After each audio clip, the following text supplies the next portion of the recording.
मित्रांनो, अवघ्या 2 ते 3 मिनिटाच्या आत आपल्या मोबाईलच्या माध्यमातून नवीन घरकुल यादी कशा पद्धतीने पाहता येईल या संदर्भातील व्यवस्थित माहिती आपण या व्हिडिओच्या माध्यमातून समजून घेणार आहोत। त्यासाठी नक्की हा व्हिडिओ शेवटपर्यंत पहा। सर्वप्रथम गुगल मध्ये PMAYG.in या नावाने सर्च करा।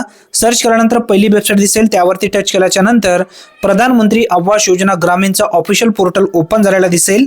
हा पेज तुमच्या समोर येईल। यामध्ये 3 रेषा आहेत, त्यावरती टच करा। टच केल्यानंतर आवाज सॉफ्ट नावाचा जो ऑप्शन आहे त्यावरती तुम्हाला टच करायचं आहे। यामध्ये टच केल्याबरोबर यामध्येच डाटा एंट्रीच्या खाली रिपोर्ट नावाचा एक ऑप्शन आहे, त्यावरती टच करा। टच केल्यानंतर तुमच्या समोर एक दुसरा पेज ओपन झालेला दिसेल। याची लिंक मी व्हिडिओच्या डिस्क्रिप्शन बॉक्समध्ये सुद्धा देईन, यावरून तुम्ही सहज यादी पाहू शकता। यामध्येच बघा एच नावाचा जो फोल्डर आहे सोशल ऑडिट रिपोर्ट, यामध्ये बेनिफिशरी डिटेल्स फॉर व्हेरिफिकेशन नावाचा जो ऑप्शन आहे यावरती टच करा। टच केल्यानंतर आता तुम्हाला सिलेक्शन फिल्टरमध्ये काही माहिती भरायची आहे।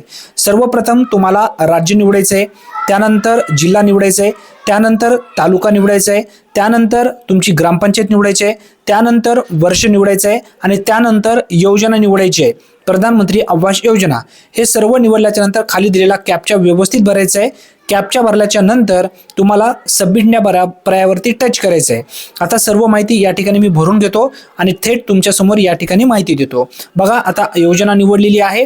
कॅप्चाचं जो उत्तर आहे तो उत्तर या ठिकाणी आपण भरणार आहात। ते भरल्याबरोबर सबमिट या पर्यायावरती टच करायचं आहे। टच केल्याबरोबर 1 सेकंदाच्या आत तुमच्या मोबाईलमध्ये यादी PDF आणि एक्सेल मध्ये डाउनलोड करता येईल। आता आपण PDF डाउनलोड करून घेऊया। PDF या बटनावरती टच करायचं आहे। टच केल्याबरोबर परत एकदा डाउनलोड या टॅबवरती टच करा।